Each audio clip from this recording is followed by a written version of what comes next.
você tem determinadas categorias, elas não são verificadas na realidade, ou bem aquele sistema não existe, precisa ser abandonado, ou eu preciso eleger dentre aquelas características aquela principal. Então nós chegamos a um ponto de eleição política, e já diria o Paul Feyerabend, do texto Contra o Método, todo método tem, ou a todo método precede uma eleição política. Você pode ser lumaniano? Pode, mas tem um custo político disso.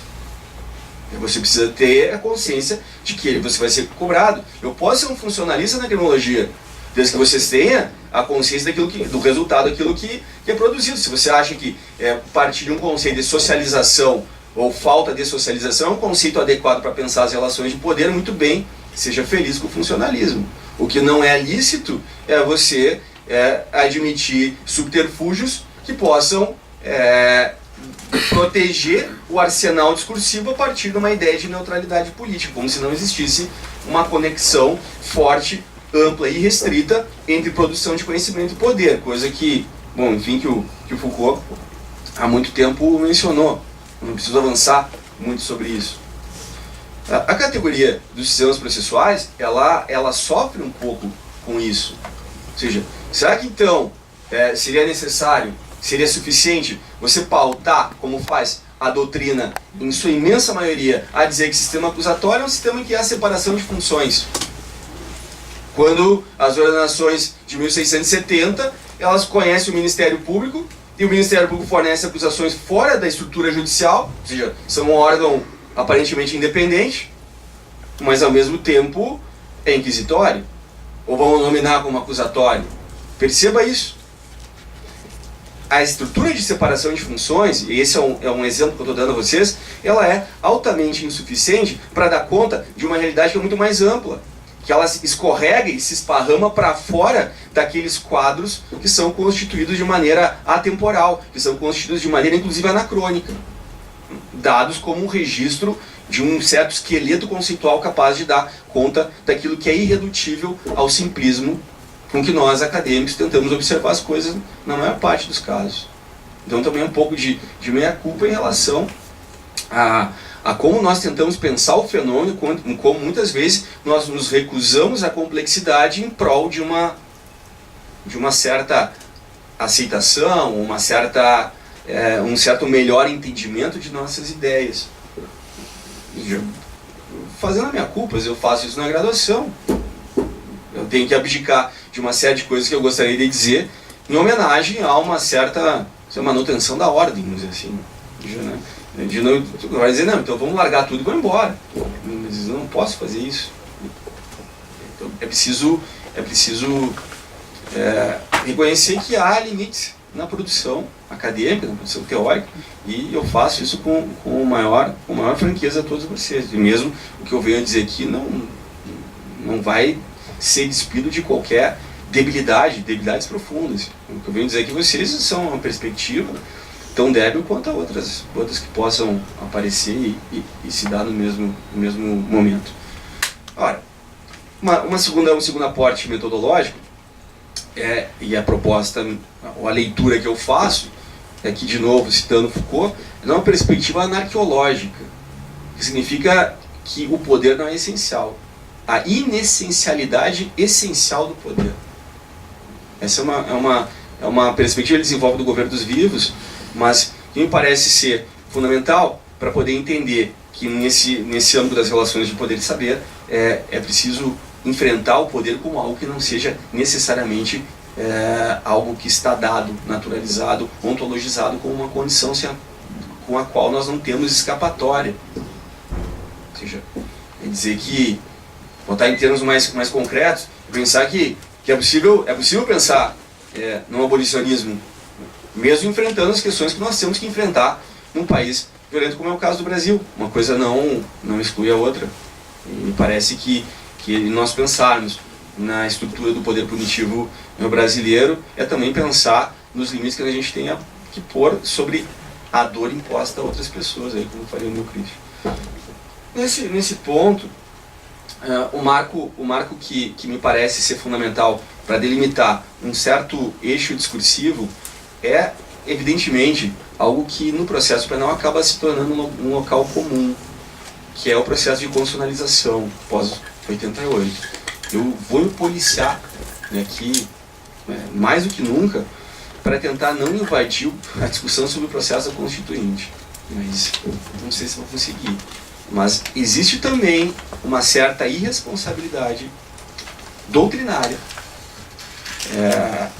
filosófica e política em identificar que a Constituição, no seu geral, não pode ser reduzida a um simples jargão como a Constituição cidadã, quando muitas das engrenagens do Estado ditatorial permanecem ali, a começar por uma estrutura da polícia.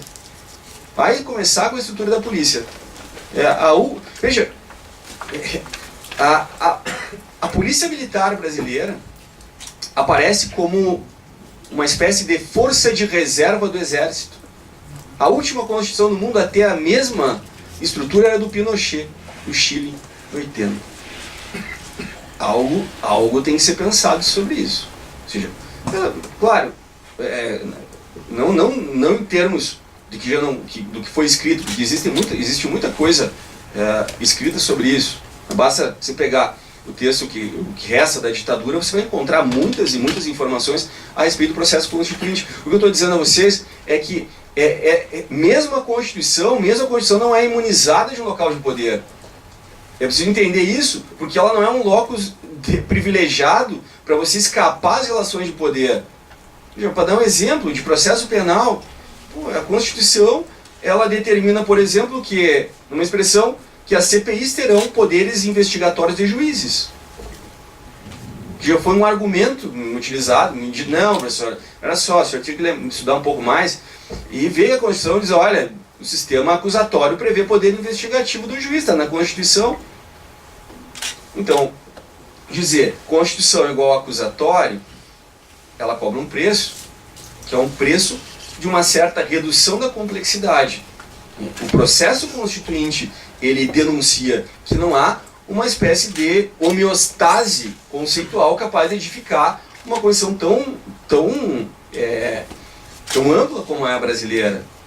Que existem forças que foram ali depositadas, que existia um processo de vinculação, como o professor Geraldo falou, numa ditadura empresarial militar, e que condicionaram também a estrutura da Constituição em 88. Caso isso não seja percebido, nós estamos aqui também a lidar com uma perspectiva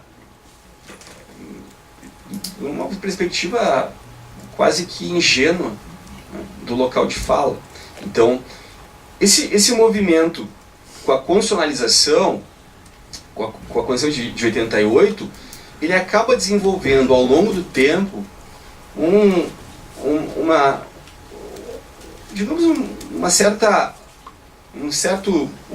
certo esgotamento, e que por falta de uma ideia melhor, eu chamei de pós-acusatório.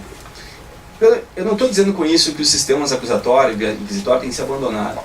O sistema, a expressão pós-acusatório, quer dizer que, em certo momento, todos nós, e eu me incluo, acreditamos que a Constituição produziria uma força performativa capaz de fazer por si mesma produzir a mudança. Então, a Constituição veio, mas as coisas permaneceram. Veio a audiência de custódia, nós temos mais preso. Eu falava ontem à noite, eu tive acesso, os dados do Infopem não foram atualizados desde 2014. E conversando com um colega que teve acesso ao de 2016, que não foi publicado por questões de brigas internas, nós atingimos hoje 750 mil presos. Eu não estou falando das prisões domiciliares. Num país que consegue manter uma linha de crescimento de 7, 8% ao ano e consegue nesse período ampliar o que já é em demasia altíssimo, então nós conseguimos produzir um crescimento, digamos, de mais-valia punitiva fantástico. Ninguém produz preso como nós. Então, sim, o ritmo de uma certa Olimpíada do encarceramento, estamos superando a Rússia, medalha de bronze. Talvez não superemos a China. Eu tenho minhas dúvidas, né? Não sei, né? Se a gente consegue superar uma população carcerária chinesa, mas nos encaminhamos para isso. Então, essa quase que automaticidade do advento da Constituição proporcionou um certo conforto teórico para dizer: a Constituição está aí, não preciso mais do que a Constituição para fazer as coisas darem certo. Quando o que nós temos são práticas punitivas altamente refratárias ao que está disposto na Constituição. E a gente chegou no tempo de dar conta que a Constituição não faz as coisas acontecerem por si. Né? Não há uma espécie de Constituição per si das práticas punitivas constitucionalizadas. Então esse espaço que eu chamei de pós-acusatório se parece muito com o que o Slavoj Žižek chama de pós-ideologia, no sentido de que quando o Žižek utiliza a expressão eles sabem o que fazem, mas mesmo assim o fazem, ele está falando aqui do cinismo. Do cinismo como uma das grandes categorias a ser pensadas, e não é à toa que o Žižek tem, quando pensa na ideia do cinismo, ele está ao mesmo tempo pensando no Sloterdijk, que é um filósofo extremamente conservador, que vai também elaborar uma teoria da razão cínica. Mas não sobre esse espectro, o espectro do pós-ideológico, em que a realidade é engolida numa espécie de inversão por aquilo que falta conteúdo. Então lá é o café sem cafeína, é o sexo virtual, ou seja, todas as coisas que nominam algo que é como um oxímoro, né? Algo que constitui o seu próprio esvaziamento. Quando você fala em café sem cafeína, você pergunta: como é que não pode ser um café sem cafeína? Aquilo que você está nominando não pode ser. É um sexo virtual. Como é? Se é virtual, não pode ser. Precisa de duas pessoas ou mais. Não é para a Constituição. Então, esse é o espaço pós-ideológico que se conforma da mesma maneira que o espaço pós-acusatório, né? De premissas acusatórias que são esvaziadas. O Francisco Campos é um mestre na torção linguística, em homenagem à liberdade. É em homenagem à liberdade do réu que ele precisa ser preso. São essas torções linguísticas que eu me ocuparei aqui, né, a partir de uma ideia de que essas questões historiográficas, elas não podem ser explicadas a partir do recurso aos universais. Você, tradicionalmente no direito, nós reduzimos a história ou bem a um introito. Se você começar um texto desde Priscas Eras, vai embora, abandona o autor, porque não é possível. Ou ainda, eu me deparava com um texto e a menina, ela acabou pagando o pato por ter citado o autor, mas não era dela a ideia. Salvo engano meu, é do Maximiliano Führer. Ela citou. Então assim, a tripartição de poderes começa no Egito Antigo, quando o faraó acumula as três. Eu pensei que isso... Eu pensei na genialidade disso. Porque precisa ser genial você fazer reconstruir isso. Você faz uma espécie de retorno ao passado, né? Você constitui aquilo. Então começa na Babilônia. Então o sistema acusatório começou lá. Enfim, e chega todas as questões que nos são postas. Então, portanto, eu não estou fazendo aqui uma história do processo penal ocidental. Estou falando uma história particular, né? De que as nossas construções poderiam ser diferentes. Por isso, existe uma contingência intrínseca. Né? Falamos aqui de singularidades. O processo penal brasileiro é uma singularidade, porque ele se constituiu de determinada forma, mas poderia ter assumido outras N formas. E ele não se constitui num processo acusatório por N motivos. Ou seja, não é possível acreditar que nós estamos migrando, né, paulatinamente, progressivamente, para uma maior democracia, como se pudesse ter um meio termo, né? como se pudesse ter um meio termo linguístico, uma semidemocracia, uma semidemocracia. Essas são as armadilhas que a gente tem que pensar. Toda a construção historiográfica, toda a construção de relato, narrativa, disso que a gente está fazendo aqui, ou tentar fazer com vocês, tem como pressuposto básico uma fragilidade histórica. Poderia ter se dado de outra forma, mas se constituiu dessa maneira. Então, desse ponto de vista, eu tento focalizar aqui num ponto da história do processo penal brasileiro, que vai ter linhas de discussão com outros tantos processos penais mundo afora. Não é essa a relação de fechar o discurso brasileiro em si mesmo. Porque isso seria idiota no sentido filosófico do termo do cara autocentrado. Um sujeito fechado em si mesmo, na perspectiva filosófica da palavra. Me interessa muito, para poder compor esse diálogo, a ponte dialogal com a Itália, evidentemente o pensamento do Chiovenda, ou da escola Chiovenda, que não é a mesma coisa. Uma escola, isso saber se falar, Nina Rodrigues ou escola Nina Rodrigues, vamos falar Marisa Correia, são coisas completamente diferentes. Então, existe aqui uma diferença muito grande. Mas esse processo de constituição da escola, de como o saber de escola é incorporado em outra escola, que também procura se constituir como uma escola autônoma, nós podemos nominar isso como circulação de significantes. Volto a dizer, o material que eu tenho é linguístico, são discursos, e eu não tenho como entrevistar os sujeitos que fizeram o que fizeram. E, portanto, dada a fragilidade histórica, dado esse processo de circulação de significantes, eu tento constituir, apresentar para vocês, pelo menos a minha interpretação de como as coisas se sucederam no Brasil. E como elas admitem interpretações diversas, as quais eu respeito, né? E aqui, para poder elaborar o material metodológico, eu chamo a atenção para a obra do Jean-Pierre Fayet, chamada As Linguagens Autoritárias, que é um cara que vai fazer uma discussão, talvez uma das melhores teses, né, de história, em que ele usa duas expressões, a expressão italiana do Stato totalitário e a expressão alemã equivalente, e como elas foram produzidas, como elas circularam desde premissas, desde grupos políticos mais vinculados à esquerda, à direita e aos mais imoderados. De como há uma espécie de efeito bumerangue a cooptar não apenas subjetividades, porque não é isso que eu quero tratar, mas de como também as linguagens circulam como mercadorias. Nesse aspecto de constituição de uma certa materialidade linguística, né? É como se a linguagem fosse constituída como uma prosódia.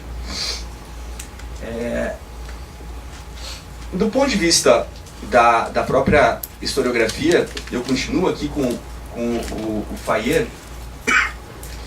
É preciso que a história, e a história ela mesma é um autorrelato, a história é um relato de si mesmo. Eu não posso ter uma história da história, eu não tenho como fazer isso. Mas se a história é um autorrelato, é um autorrelato ideológico. É por isso que quando o Benjamin diz a história é contada pelos vencedores, é evidente. A história dos perdedores não interessa, pelo menos nesse processo de constituição de um poder punitivo, que é o que me interessa. Eu não estou aqui fazendo uma análise do Estado totalitário, não quero fazer isso. Veja, as linguagens autoritárias, elas vão se constituir a partir de uma certa emergência, né, de uma formação discursiva. É preciso entender que as categorias, quando elas não nascem desterradas. As categorias, elas são um produto de uma conjunção de fatores que permitem que elas possam vir à tona. Portanto, não é possível acreditar na cabeça de um autor. Você diz assim, o processo do fascismo nasceu com Manzini. Não dá. O processo penal brasileiro é culpa do Francisco Campos. Também, então, se quero falar. Mas eu não posso, assim como eu não posso criar heróis, eu não posso criar um vilão de ocasião. Porque os outros passam. E no momento adequado eles vão renegar. Eles vão renegar tudo aquilo que disseram. Não no sentido da humildade de pensar que está errado. Mas no sentido que você foi mal interpretado, interpretaram errado. Sim, você põe a obra, né? A obra se torna patrimônio e ela acaba sendo suscetível de ser usada. Tem as mais diversas finalidades. Isso também é uma saída de estratégia.